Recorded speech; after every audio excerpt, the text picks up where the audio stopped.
She asked me, son, when I grow old, will you buy me a house of gold? And when your father turns to stone, will you take care of me? She asked me, son, when I grow old, will you buy me a house of gold? In some ways, I think it's quite disappointing seeing these bars because the gold is an exciting element. It has interesting chemistry and it's just sitting here doing nothing.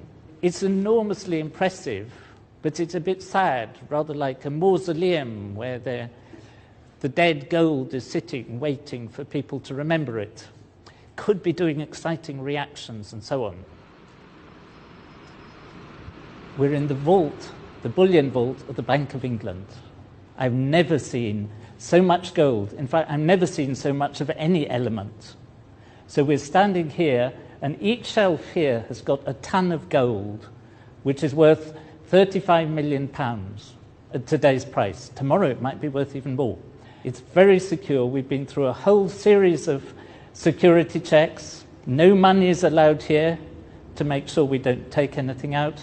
And so we're both really excited to be here. So the camera may be shaking with Brady's excitement. I've never seen large lumps of gold, and to see it all round is extraordinary. One's first reaction is that it can't possibly be real, because normally you don't see such things.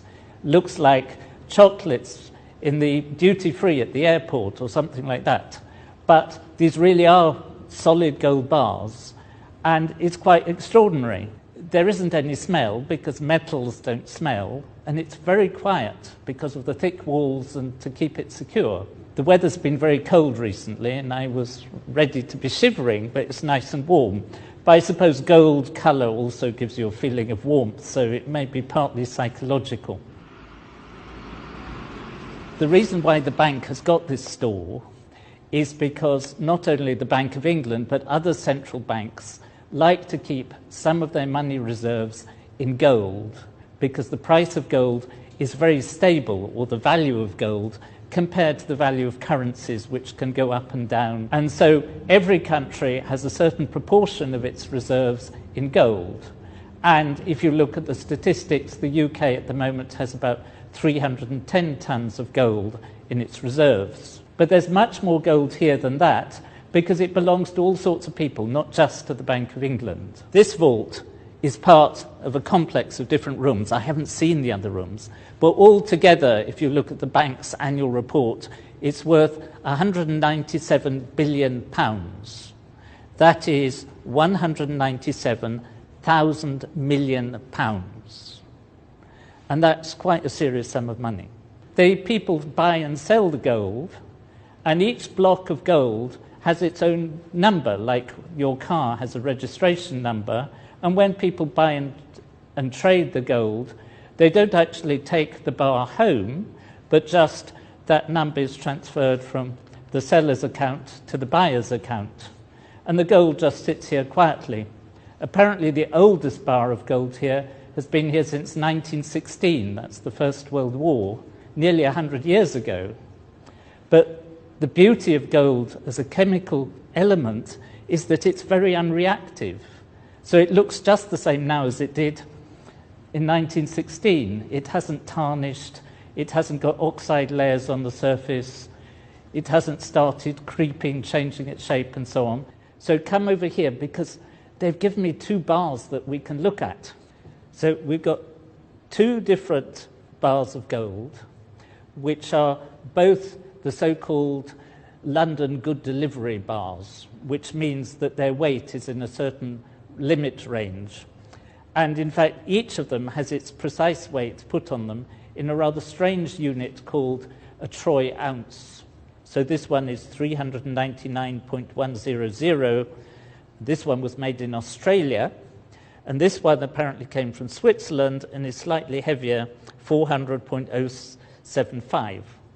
I must say this one looks much nicer, it's polished more, and this one looks a bit like a loaf of bread, but is rather a miserable loaf of bread, but a pretty fantastic lump of gold. Now, one of the things you know about gold is that it's really heavy, so I'm going to see whether I can actually lift this with one hand.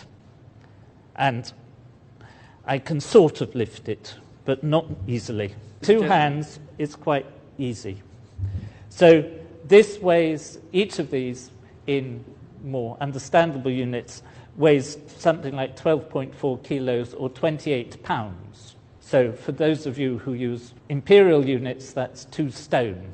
Each of these is worth about 435,000 pounds. You could buy 2 quite nice houses for a block like this, or for a whole shelf of these, which contains a ton, you could buy 137 of the upmarket Rolls-Royce cars. So take your choice. These blocks are a bit like bricks, and if you took all the gold that had ever been mined and put them together like a construction kit to make a big block, you would end up with a block that was 20 meters cubed.